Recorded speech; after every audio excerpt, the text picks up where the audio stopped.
Alright, this is Eloquent Dread, also known as Tim. And this is Strifeero, also known as Phil.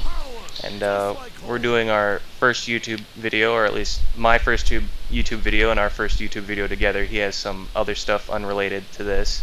And this is the first video we've done of this format, where it's, zombies, gameplay footage over our audio. Yep, doing some gameplay footage like Eloquent Dread said. We are kind of modeling this after another YouTuber, pretty big guy, Mercadurka.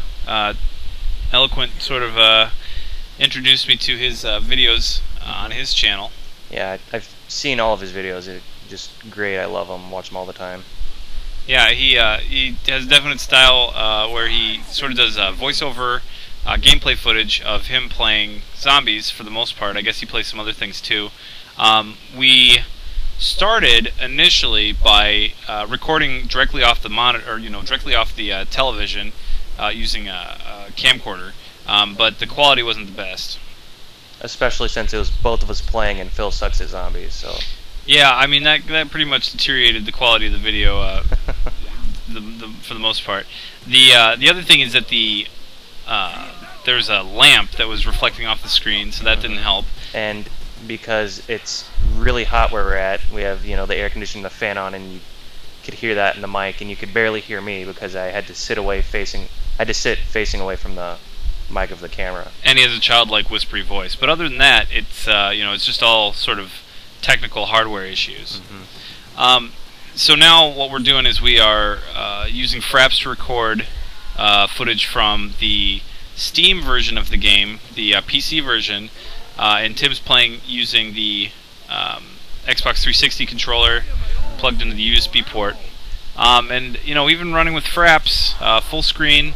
It ran at 60 frames the whole time except for a couple choppy moments later on. Yeah, but those were mostly just because there's a lot of zombies on the screen, but you'll see more of that on the later rounds. Yeah, it gets kind of hectic later in the match. Yeah, so right now, Tim, what are you doing here? You got you got insta kill? Yeah, I've got insta kill, which helps, and I'm used to playing on tactical, which is why I crouched there instead of knifing, but I didn't feel like changing it mid-video, so I just had to deal with it, and yeah, insta kill just ran out. But I'm only on round 3, and I'm out of pistol ammo. And the way the life of the zombies works is that each round, let's just say each round adds like a hit point, and one knife is equal to 1 hit point, and the rifle is as strong as the knife. So if it's round 3, it takes 3 knives or 3 of those rifle bullets to kill it. So what I'm doing is trying to do 2 shots from the rifle and plus a knife to maximize the points. And the damage changes depending on where you hit them also, doesn't it? Yeah, so like a shot to the head. I'm pretty sure the modifier is 2, so it does, double damage to the head. So it'll double any damage that you do when you strike them in the head, for the most part, with guns.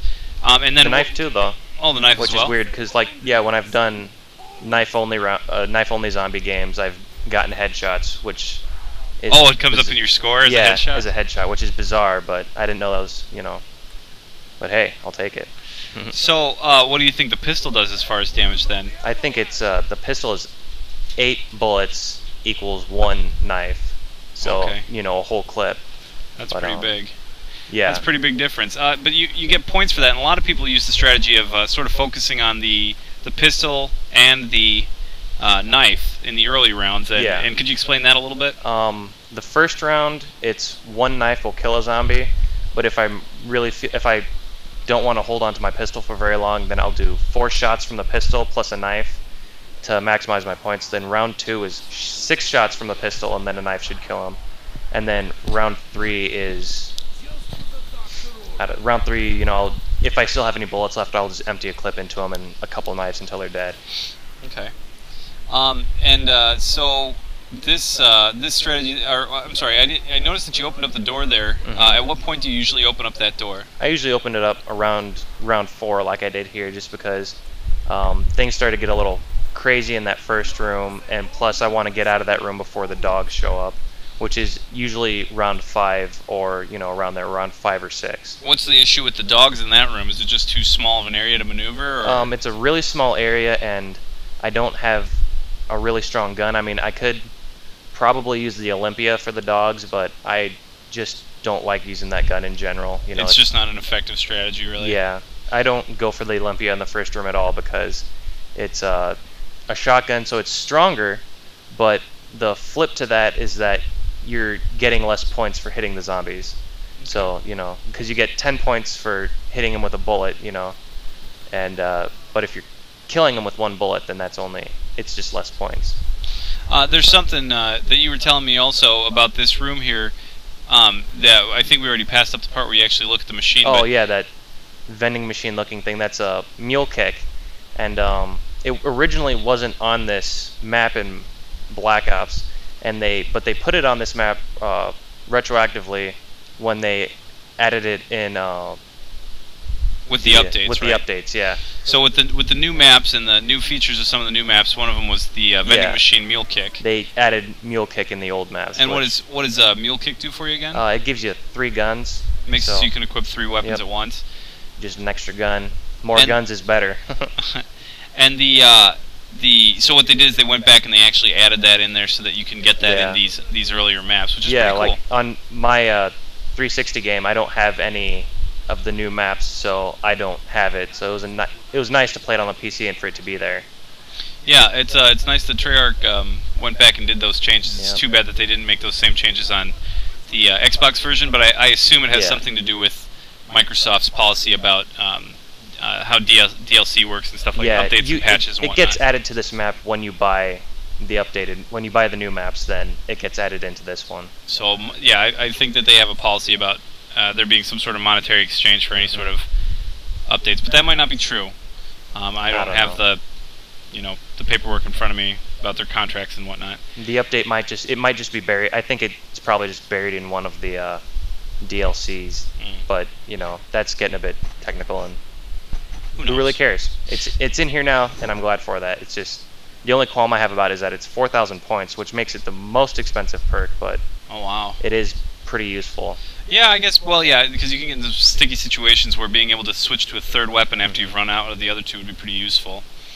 Or you could still run around with like tactical knives or something silly like that, or even a grenade launcher or rocket launcher or something sort of goofy and boutiquey like that, and still have 2 really functional weapons at the same time. Yeah, and so yeah, I mean, like I said before, 3 guns can't hurt. So it looks like you just made your way onto the stage here.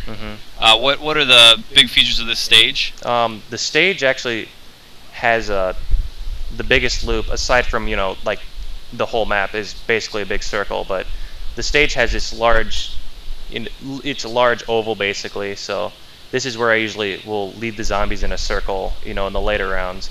And this round I'm not too worried about it because they're still fairly weak. But in the later round you'll see me running a circle, kiting the zombies around that stage, and plus that stage also has a power switch on it, which allows you to pick up the power-ups now from the vending machines, such as the jug, which is what you just bought, and it allows you to get to the teleporter, which is also on the stage, and you need the teleporter to pack a bunch of your guns. And the jug does what again? Judge. Wow, I forgot how to talk a second. Jug allows you to. It gives you double hit points. So when the zombies usually kill you in 2 hits, now it's 4, which sounds less useful than it actually is. You cannot play a game of zombies for very long without Jug. Yeah, it's definitely one of the most useful things. It's when I start to feel a little bit more comfortable when playing is after I pick up the Jug. Yeah, it's definitely a lot less scary. It looks like you just picked up a really awesome gun here as we're coming into the end of the video. Yeah, the ray gun. Ray gun, which is super useful, one of the best guns that you can get, especially on this map. I think it's the ultimate weapon, right? Not in this map. This map, the strongest gun is the thunder gun.